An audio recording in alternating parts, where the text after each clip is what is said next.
morning. Am I on? Okay, good. Lots of moving parts this morning.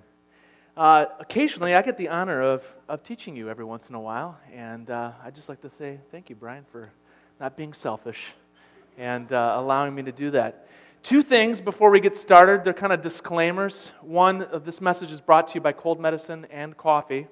The combination of the two, I caught whatever was going around this last week, and yesterday my ears started shutting down. And I used to make fun of Lisa a few weeks back, and now it's not so funny for some reason.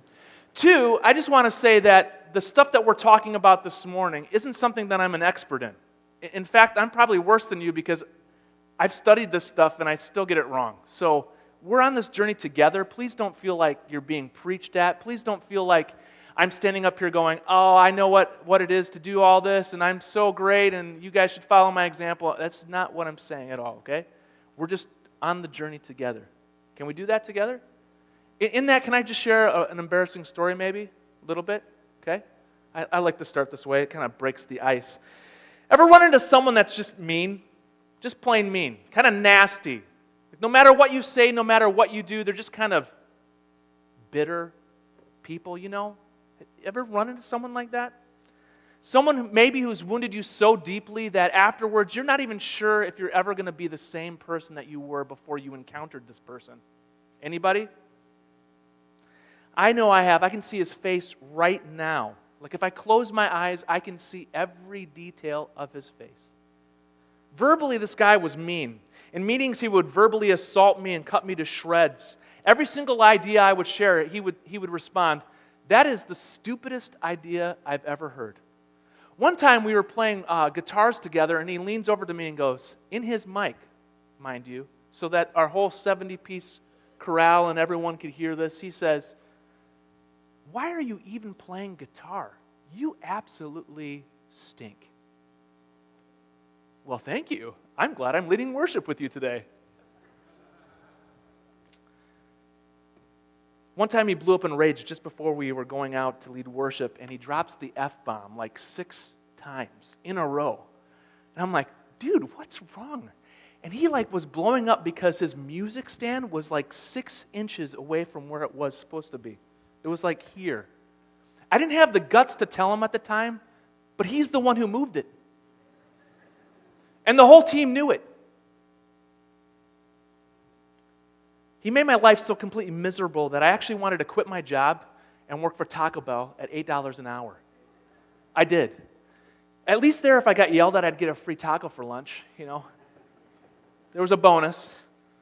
Physically, he was mean. He was a rough guy who would always want to prove that he's stronger than you. You know, when he shook his hand, he wouldn't just crush your hand because he was strong and just kind of beefy. He would crush your hand to prove that he was stronger than you. You know those ones? And then you start to let go and you're like, he'd grab the meat of your neck when he got mad at you. He'd slam his fists on the table in rage.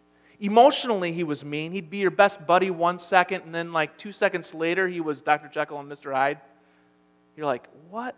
Who are you? What are you on, dude? And I started to hate him. Are you there with me? I hated him, and I couldn't bring myself to forgive him for the things that he was doing to me. And I felt bitterness kind of creeping into my heart and overtaking myself. And it was changing who I was. Check out how this was changing me. Here's the embarrassing part. One day I came home to find that my garage had been broken into and about $3,000 worth of tools had been stolen out of it. And it was kind of devastating. I felt extremely violated. I don't know if you've ever had anything stolen from your own home, but it's just, you feel violated. You feel unsafe in your very own home. And as I was relating the story to him the next day, he callously responded, "Well, it happens." Really? It happens? Dude, how about let's pray about it? How about just hug it out? A few months later, the same coworker totaled his brand new Dodge Cummins truck. Brand spanking new. Because he was reading the emails off his phone. He came in and described the incident as spiritual warfare. Spiritual warfare? You know what I said? You got it. Well, it happens. It's what happens when you read a 3-inch screen, when you're driving a truck that's the cab's like up to this high and you have to take a ladder up into it. Here's the scariest thing. I didn't feel one bit sorry for him at all. Not an iota. There was nothing in me that was like, dude, I feel bad for him. In fact, I felt like laughing. Okay, I did laugh. To his face. Tears streaming down my face. It was bad. It was bad. Now, before you call a special meeting afterwards and look for a new worship pastor, I maybe pose this question that you're maybe not that much different than I am, are you? Can I ask you a few questions to find out, like a litmus test this morning? Do you find it easy to forgive someone who's wronged you? I mean, is it like the first reaction like, oh, I just need to forgive this person? Especially when they do it over and over and over and over and over and over again. Do you find it easy to forgive them? Do you find it easy not to focus on what they did or what they said to you? Or do you find that it sometimes dominates your thinking, what they did, what they said? I mean, let's be brutally honest for a moment this morning.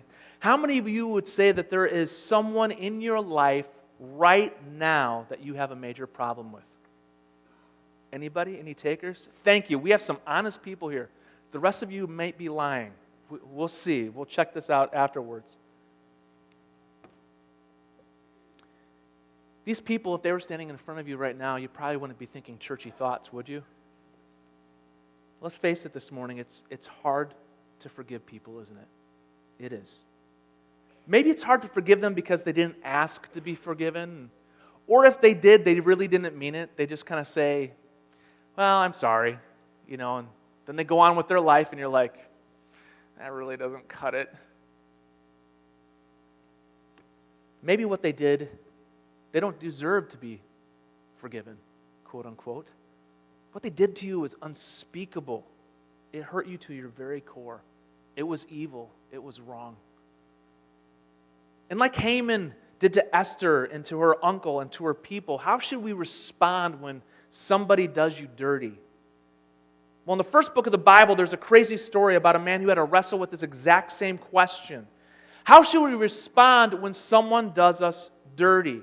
The story starts in the 37th chapter of Genesis, so it's in the first book of your Bible, and it ends in 50. It's like almost a quarter of Genesis story, so it's kind of important, the beginning book, and it's almost a quarter of the Bible. And we're going to be looking at the last couple chapters of the story. So if you turn to Genesis 45, that's kind of where we'll be mostly this morning. So right near the front, Genesis 45 is where we'll be. So just kind of stick your finger or leave it on your lap. We'll come back to that in a second. But there's a lot that I need to kind of bring you up to speed. So I need everyone just to mentally put some seatbelts on. Keep your arms and hands inside the cart at all times. I'm not responsible for anything lost, broken, or damaged. Let's find out what's going on with Joseph, the story of Joseph, the highlights. Here we go. Now, at the beginning of the story, Joseph is the second youngest out of 13 brothers, and he's obviously the favorite in the family. He is the absolute favorite in the family. Genesis 37:3 plainly tells us this. Now, Israel loved Joseph more than any of his other sons, because he had been born to him in his old age, and from his favorite wife, he had many mistresses. So he made an ornate robe for him. Jacob loved Joseph way above all the other brothers. Way above. And he gets a special garment. And now Joseph is 17 years old, and his father sends Joseph out to check on the older 11 brothers. And surprise, surprise, these brothers weren't doing what they were supposed to be doing while they were gone from dad. And he runs back to dad, and he tattles on them. And they get busted, and they get into major trouble. And guess what? The brothers did not like this. Can you guess why? Because they got busted. Then he has a crazy dream where all his brothers bow down to him. And coming out of this situation where he just tattled on them and he got them into trouble, he decides the best idea I have is I'm going to share this dream with my brothers. And so he does. Guess what, brothers? I had this crazy dream, and you all bow down to me. How do you think that went over? You should try that to some of your older siblings today. Just call them up. Hey, I know we haven't talked in a while, but they hated him even more, the scripture says. 2 verses later, he has yet another dream. And now this time, the brothers are bowing, the father is bowing, the mother is bowing, everyone is bowing. And he has not learned from the previous lesson, and so guess what he does? He shares it again. This time, it ended even worse. The brothers are so insanely jealous, their hatred boils to the point where Joseph comes out to check on them a second time. They decide to end his dreams permanently. Look at what Scripture says in Genesis 37. It's up on the board here.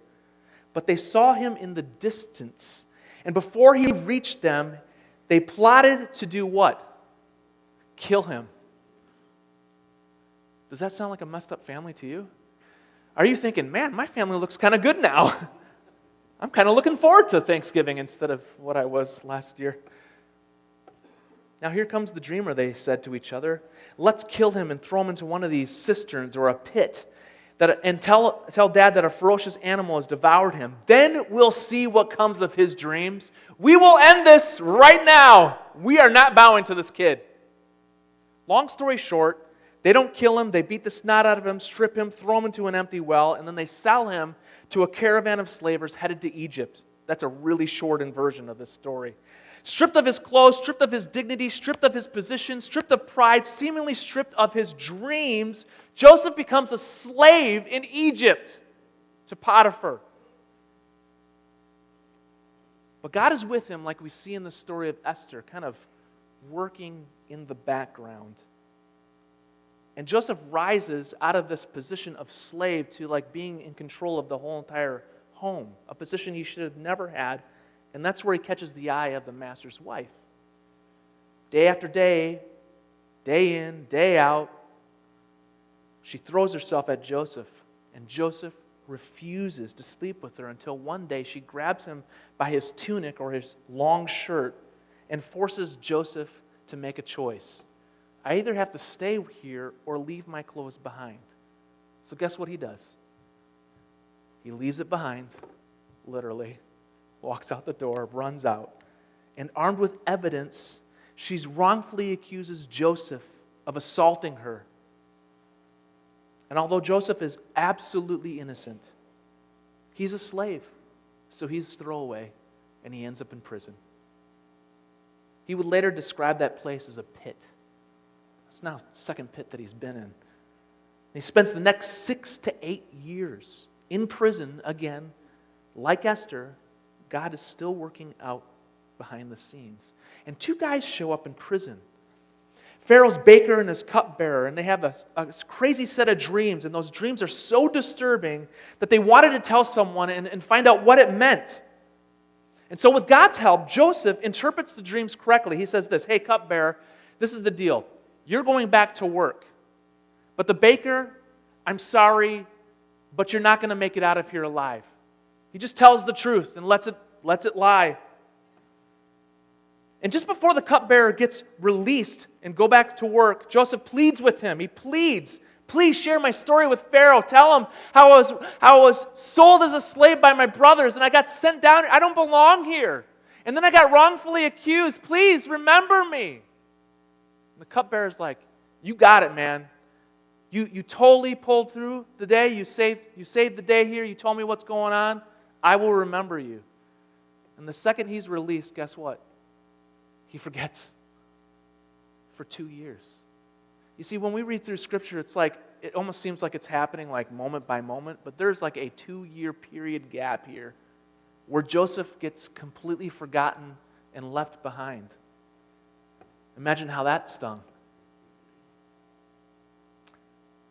And then one night, lo and behold, Pharaoh has a horrible dream. Horrible. and he can't find anyone to tell him what it was, and he can't find out anyone to tell him what it meant. And that's when the cupbearer remembers. Oh, man. Pharaoh, do you remember when you got mad at me and tossed me into jail? Yeah, that was good times, yeah. Well, anyway, I met this guy Joseph, and he interpreted my crazy dream and told me exactly what you would do, and guess what? It came to be. I think we should call him up. And so Pharaoh calls out Joseph, and again, with God's help, Joseph not only interprets the dream, but he tells Pharaoh what the dream was without Pharaoh ever having to tell him what the dream was. Talk about mind-blowing. And he tells Pharaoh, listen, there's going to be 7 years of incredible crops, and then there's going to be 7 years of absolutely nothing. And then Joseph lays out a plan to survive this horrible situation. And Pharaoh says to him, listen, Joseph, that sounds like a great plan. That sounds like an awesome plan. Guess what? You're in charge. You're in charge of the whole thing. No one's going to be more powerful than you than me. Here's my ring. Here's my credit card. Here's everything. Do whatever you need to do to get it done. You saved the day. Let's do this. I want you to catch this number. Just catch this number in your mind. 13. 13 years. 13 years, incredibly long and difficult years had passed between this day when Pharaoh calls him up out of the pit and the day he was thrown into the original pit. 13 long years of betrayal, of being lonely, of being forgotten, of being wrongfully accused, and just having the snot kicked out of his whole entire life. Big dominoes falling. Just seemed like he couldn't catch a break. 13 years. When Joseph went into the pit the first time, he was 17. And when he got pulled out, he's 30. Just put that into perspective. You just graduated from high school, or graduating, or your junior year of high school. Your life's a wreck. And then at 30, you come out. Just put that into perspective.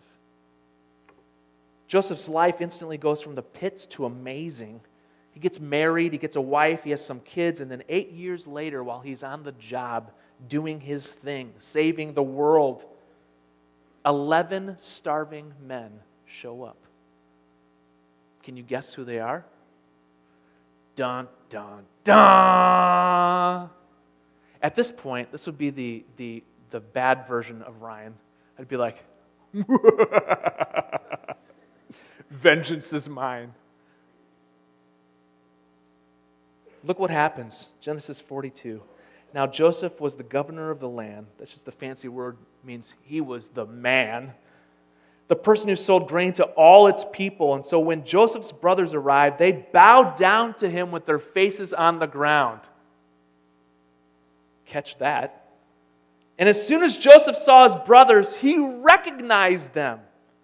But he pretended to be a stranger and spoke harshly to them. Where do you come from? He asked. From the land of Canaan? Why?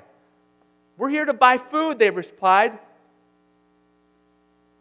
And although Joseph recognized his brothers, they did not recognize him. Then look at verse 9. Can you read it with me? Then he remembered his dreams. 1.5 million thoughts probably flood to the front of his mind, just in that instant like this. And now he has to wrestle with the same question, right? How do we respond when people do you dirty? He remembered his dreams, and he remembered their treatment. He remembered the domino effect it had in their life, and he reacts. In order to protect himself and hide his true identity, he speaks harshly to them. Joseph is 38 now, 38.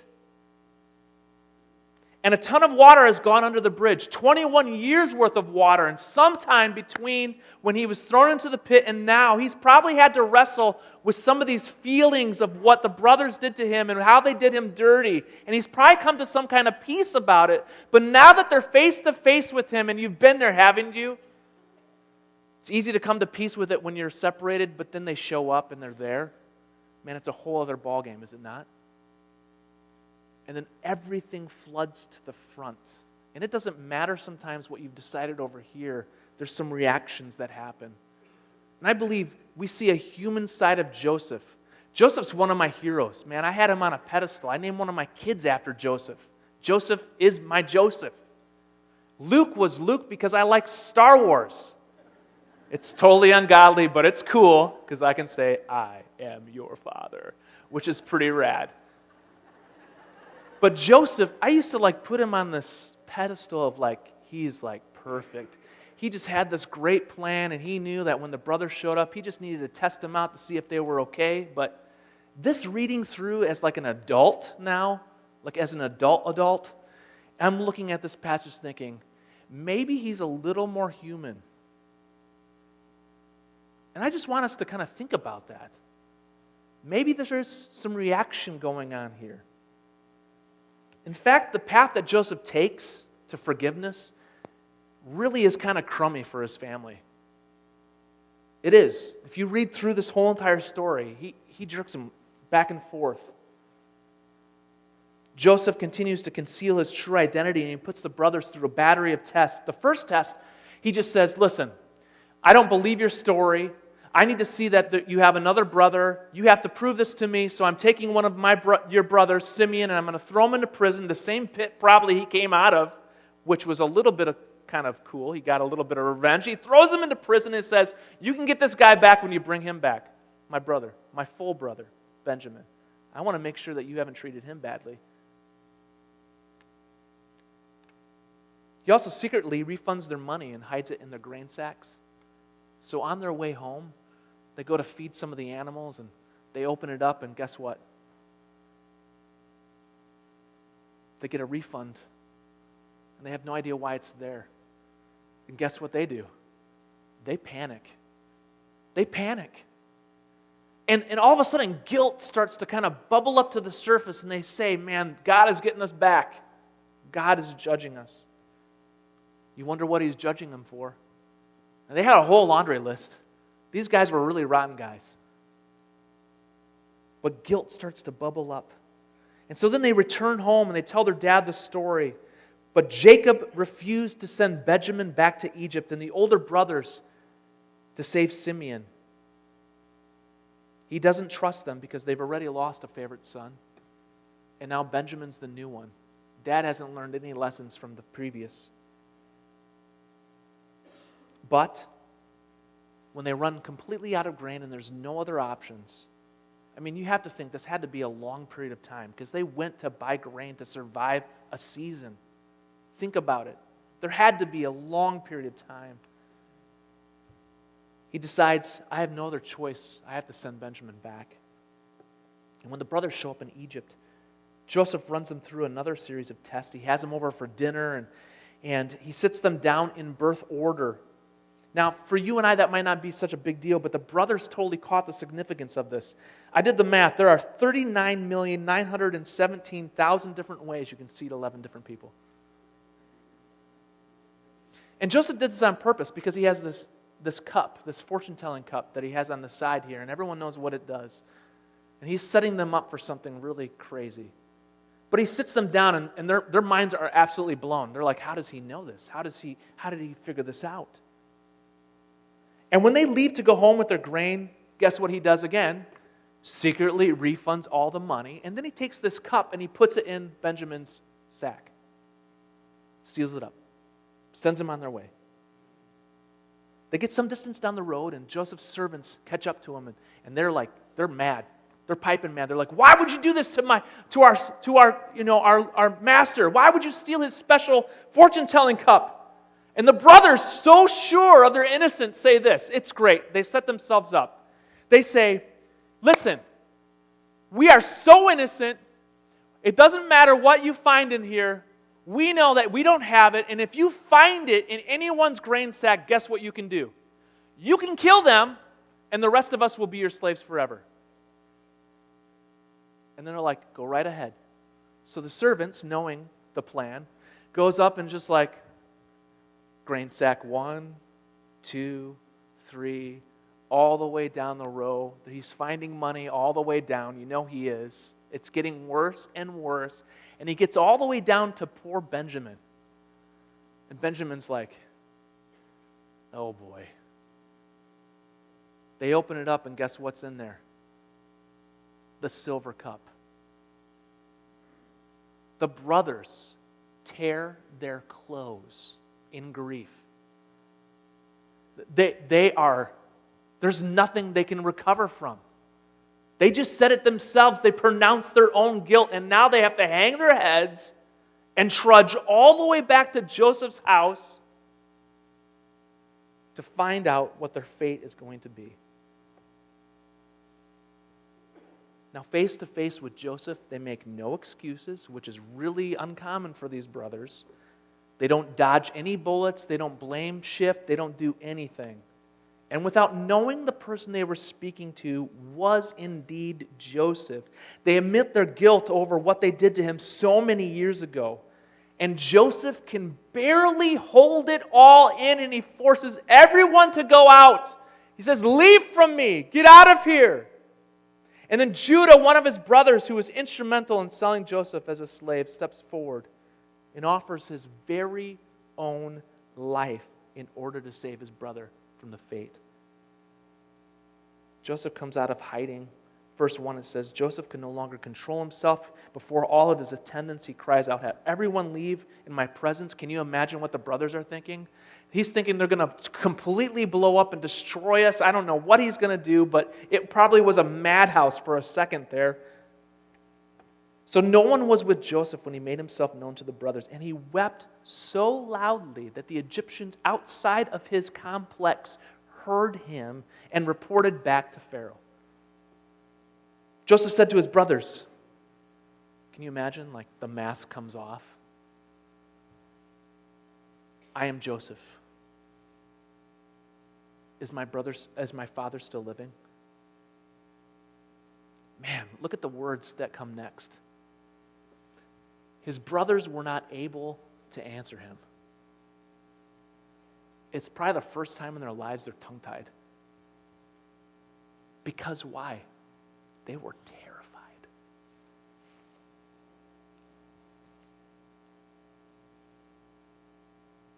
Why were they terrified?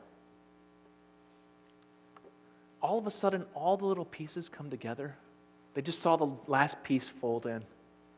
They're like, Joseph has been a puppet master in our life for the last however many years. And they're waiting for the other shoe to drop.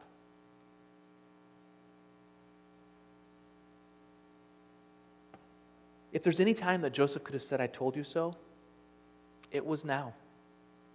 I told you you would bow down to me. You wouldn't listen. Instead, you beat me up, threw me in a pit, and ruined my life. If there was any time to exact revenge or take revenge on them, it would be now. That's what I would have done. I would have made their lives miserable, threw them into the pit. I would have made it just like my life. That's the human side of me. Don't go looking for a new worship pastor. I enjoy worshiping with you guys, seriously.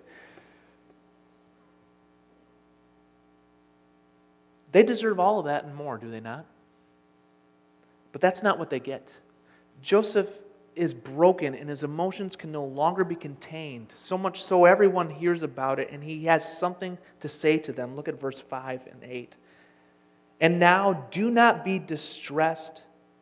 Do not be angry with yourselves for selling me here, because it was to save lives that," who sent me here? "God sent me ahead of you, so that then it was not you who sent me here, but it was God. And he made me father to Pharaoh, lord of his entire household, ruler of Egypt." And then in verse 10 he says, "You shall live in the region of Goshen and be near me, you, your children, your grandchildren, your flocks, your herds, everything you have, I'll provide for you here." And then he throws his arms around his brother Benjamin and wept. And Benjamin embraced him, weeping. And he kissed all his brothers and wept all over them. Totally awkward. And afterwards his brothers talked with him. They had a lot to talk about. And they lived happily ever after. Everything was good, wasn't it? You probably know this by now, but forgiveness and restoration are really tricky things to hold on to, are they not? We can say we forgive somebody, and then years later, they do something similar, and then everything kind of compiles back up, right? And then all of a sudden, I want to hold that against them.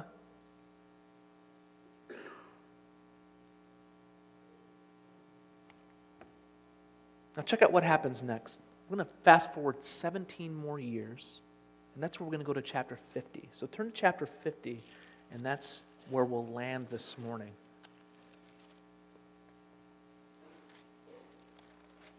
Verse 15. 50, verse 15.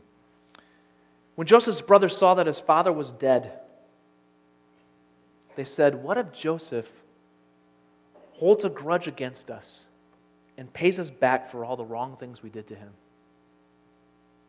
17 years have passed, 40 years from the initial act of throwing him into the pit to today. And now Jacob is dead, and the final umbrella of protection for the 10 older brothers is completely gone, and the true status of their relationship is now revealed. Their Facebook status went from brother to it's complicated. Ever been in one of those? Someone told me a couple years ago, "Dude, you got to check out your status, dude. You went to complicated on somebody." I'm like, "Oh, that's not good." And I don't want you to miss this. It's often assumed that forgiveness can be easily given and reconciliation can be cheaply achieved. But this is not the case. This is not the case all the time. Joseph's story is probably a more realistic model, and a painful breach of trust has happened. Sometimes it can take a long time, longer than you ever wanted to or expect, for full and complete restoration to take place. Joseph is now 56 years old. That's a long way from 17.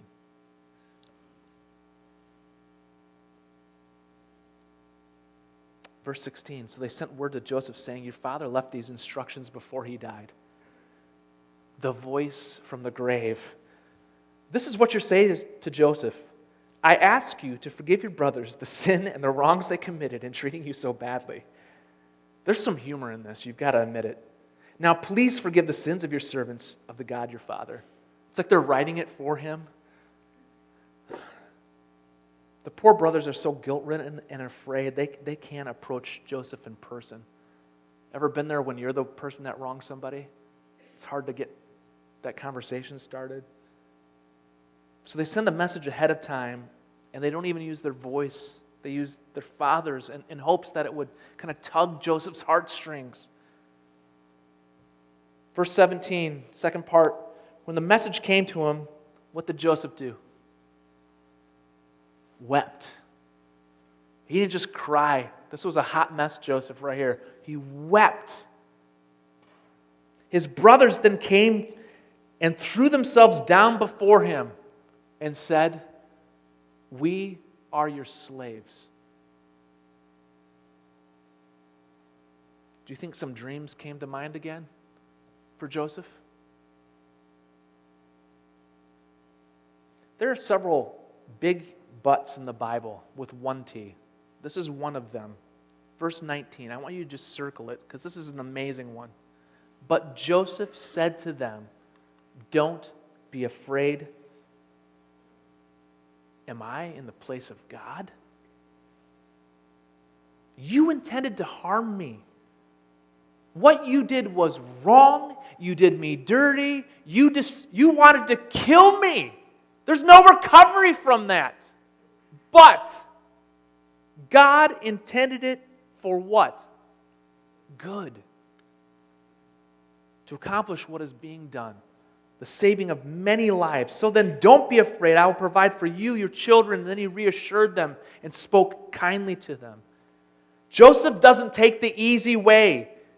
He allows what he knew about God to totally eclipse his human emotions and his bad memories. And the first thing he does is he refuses to judge the brothers or take any kind of revenge on them. In fact, he does the exact opposite.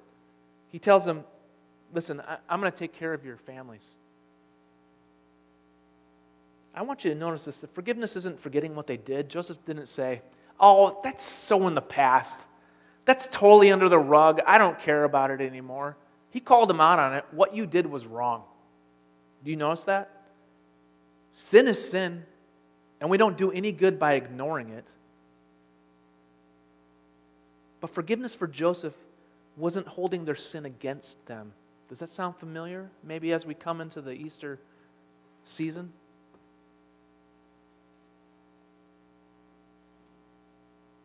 Yeah, Joseph says, what you meant to do is destroy me. But God had a greater purpose, a greater good, which reminds me of a passage that PR shared a few weeks ago, Romans 8:28. And he said a pastor would be up here telling you, so I'm going to fulfill that prophecy. And we know that in all things God works for the good of those who love Him and have been called according to His purpose. You see, God didn't just work through these horrible circumstances, but He also worked through Joseph's weaknesses and his failings to bless people through his brokenness, through his scars, through his pain. And this is a bonus point. You get a free one this morning. Here it is. God doesn't promise to shield you from all evil. Nowhere in the Bible. But He does promise to work it out for good. And for Joseph, this realization didn't come instantly or easy. Remember, he's old. He was young when he went into this, but he is a well-seasoned man, and this is when he's learning it. When the process started, he was a spoiled tattletale, favorite of the father, and he really didn't know when to be quiet. He just ran his mouth sometimes, and it got him into a lot of troubles. But this is the most mature, most changed, most complete person that we see of Joseph. You see, what we see through Joseph's story is that the road to forgiveness and reconciliation often is a very long and winding road. It's one that's going to be difficult, but I can tell you from personal experience it's worth the walk. And here's some steps you're going to need to take along the way to forgiveness. Here's 4 steps. 1, we need to remember that no one's perfect. I don't like this one. I just have to admit it out loud. Because it points the finger back at me. When we're filled with resentment and bitterness and hurt, we tend to dehumanize the offender. They become the thing they did.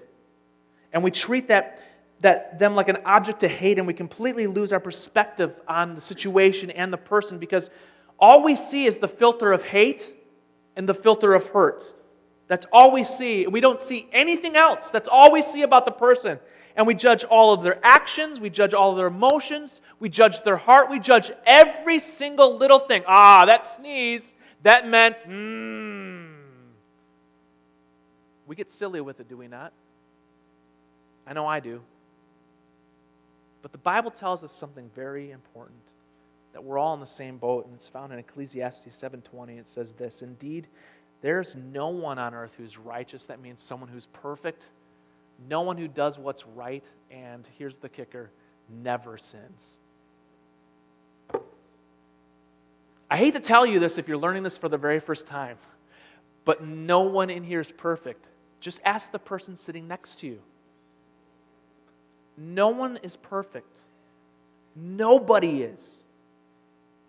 God is perfect, but He's not a person. He's God. And Jesus came to be the man God, and He lived a perfect life so He could make a sacrifice for us. But none of us are that perfect person. Every single one of us have hurt somebody to some degree or another. I was having this conversation with somebody who thought they never offended anyone, and I really wanted to say, but you've offended me. I just couldn't get it out. Like, really badly offended. We've all hurt people, whether we know it or not. That's just part of life. It's an unfortunate part because we're sinners.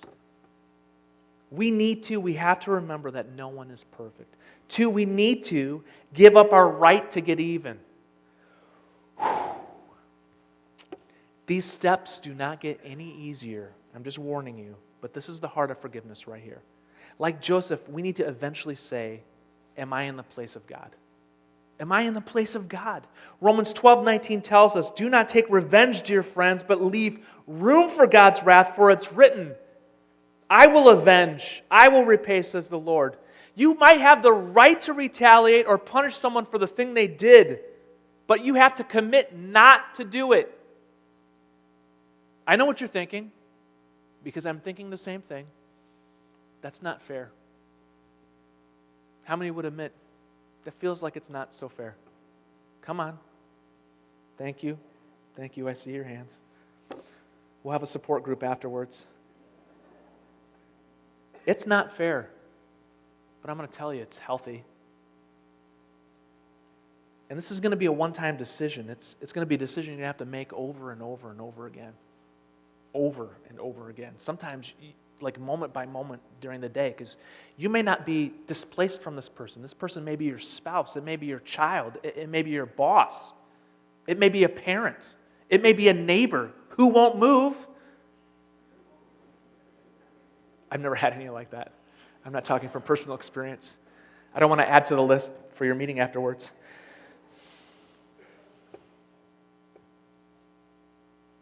We have to make a conscious choice to give up our right. We need to. We have to give up our right to get even. Thirdly, we need to respond to evil with good. And this is how you know you're making real progress in the path of forgiving someone for the wrong they've committed against you. You see, humanly speaking, it's pretty much impossible to respond to evil with good.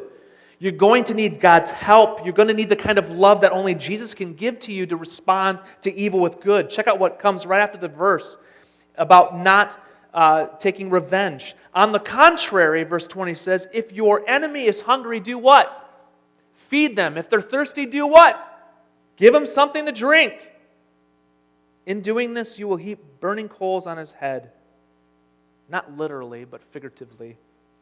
Do not overcome by evil, to be overcome by evil, but overcome evil with good. Like I said, this is going to be hard, humanly speaking, impossible, but it's a step we're going to have to take on the road to forgiveness. If you want to know what this kind of love looks like, just remember 1 Corinthians 13. Look it up later. Look it in your small groups. Discuss it. That's the chapter of love. And if you can weigh your vengeance against that chapter and still win, you're a better person than I am. See, we have to respond to evil with good. Lastly, we need to refocus on God's plan for our lives. This is a big one. Instead of spending our time focusing on the hurt and the person who hurt you, we need to refocus on God's purpose for our life, which is greater than any problem, greater than any pain that we're currently facing. And Joseph said it best in Genesis 50:20. You intended to harm me, but God intended it for good to accomplish what is being done, the saving of many lives. And if we're ever going to move forward on the difficult path of forgiveness, then we have to shift our focus from the pain, shift our focus from the hurt, shift our focus from the situation, and direct our eyes to the bigger picture that God's painting out there. And it's not just our story, it's His huge story. We're just a part of it. And so we need to focus less on us and more on what God's doing around us. We have to and we must refocus on God's plan for our lives. See, the road to forgiveness is often a long and winding one. It's going to be difficult. These 4 steps are not easy, but I can tell you from personal experience, from real hurt, personal experience, it is worth the long and treacherous walk. You know the guy I talked about earlier? You want to know what made the situation worse? 1, he was my pastor. 2, he was my boss. 3, he was my wife's cousin-in-law. Every single event we had with family, every single time we got together, guess who I had to encounter? This enemy. I would get sick before I'd show up. I don't know about you in those situations. And I knew I had to change something in me. So I pleaded with God to help break my heart for what broke His heart. And years went by. Long years went by. And I started to see this man through a whole new lens. And what I started seeing was not an enemy, but someone who was really broken. someone who had been hurt himself, someone who needed forgiveness just like I needed forgiveness. And that's when the other shoe dropped in his life. 11 years ago, this man his life started to unravel, and his years of sinful behavior and meanness caught up to him. And I had the information. I could have just made one phone call, and it would have been the end of his career. The end. It wouldn't have taken much, would it, Julie? I was even asked publicly by his new boss, and I decided I just can't do it. I can't do it. Why? Because God was starting to do a work in him, but he was also doing a work in me. I was starting to love what God loved and grieve over what God grieved over. And my heart was breaking for him. And somehow through the horrible, painful, hurtful, lonely experiences, I'd become a better version of myself. One that reflected less of me and more of Jesus. One that was less impulsive. And I know that's really hard to believe, but you didn't know me 15 years ago. It was much worse, trust me. You should thank him for this. One that was less bitter, less jaded, one that was more forgiving, one that was more tender, one that was less selfish, one that was less defensive, one who could better relate to hurt people, one who could better admit that he was wrong. That's something that has come in handy. At this point in the game, I never got an apology from him. But I didn't need to. And it didn't change what I had to do. I had to forgive this man. And the more I remembered that no one was perfect, the more I gave up my rights to get even, the more I responded to his evil with good, the more I refocused on God's plan for my life and what God was doing all around me, the easier these steps became. And I didn't say it's easy, they became easier. Is it a difficult journey? You better believe it. Will you pull your hair out? Look, I'm living proof. But I have to tell you, again, it is worth every single painful step you will take. It is worth it. And I tell you today, I would go back and do the whole thing all over again if I could be the person I am today standing in front of you. Because God's changed me. I was an idiot back then. Totally. And God has broken me and he's changed me and he's molded me into the image of his son. And I hope the same for you. John Piper once asked, how in the world could I hold a grudge against someone when I've not been nearly offended like God's been offended? So much so that God's been so offended that he had to pay the life as his very own son in order that I would be forgiven. He went on to say, if we don't embrace and offer forgiveness, then we become the biggest hypocrites on the planet. Church, if we don't get it right, why in the world should the world come to this building? We are a bunch of hypocrites. Let's change that. So in changing that, I'm just going to ask, would you take a walk with me today? Just one or two steps. Some of us need to take little baby steps forward in the path of forgiveness. Your wounds are really fresh. They're really deep. And what happened to you was unspeakable. It's going to take you some time, but it's healthy for you to get back up and start walking forward on the path of forgiveness. Others of you need to take a giant leap forward. You've held on to the hurt, you've held on to the pain, the grudge way too long, and you know it. You know it. The Holy Spirit's been convicting you from the very beginning today. And it won't be easy, it won't seem fair, but it's healthy, and we need to do it. And as I started sharing my personal story this morning, a face probably came to your mind, did it not? You draw that face up? I want you to think about this person for a moment and look at the 4 steps up on the board. And I want you to say to God, God, which one of these do you want me to work with this person that the face is in your face right now, in your mind? I want you to think about that for a moment. What step do you need to take this afternoon, this week, on your path to forgiveness with the one whose face came to the forefront of your mind? Do you need to remember that no one's perfect? Do you need to give up your right to get even? Do you need to respond to evil with good? Do you need to refocus on your plan for God's plan for your life? Does everyone have a face and a number? I know I do. I'll tell you what mine is. 3. I had the hardest time doing this one. I don't know about you, but I just would like to exact revenge on people. And, if someone hurts me, I want to hurt them back.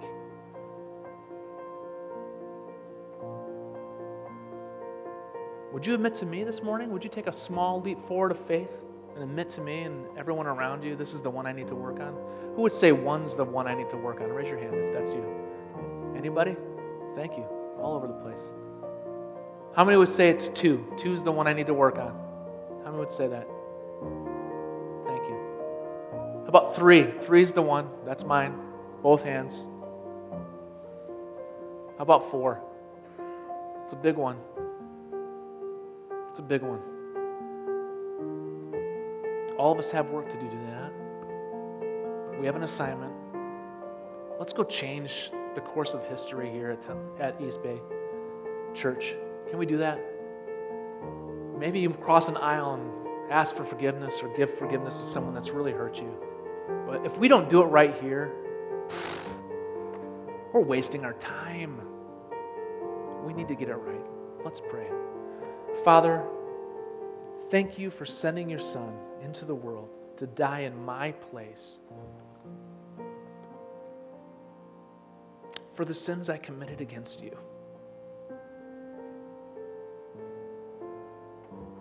For the sins I continue to do. Man, we can be lousy followers at times, and I know I am. But yet, you continue to offer forgiveness. You continue to walk with me. You continue to want a relationship with me. Lord, help us to extend that to other people. Help us to move forward in our faith walk of forgiveness this week. Give us the strength to do it. In your most precious name.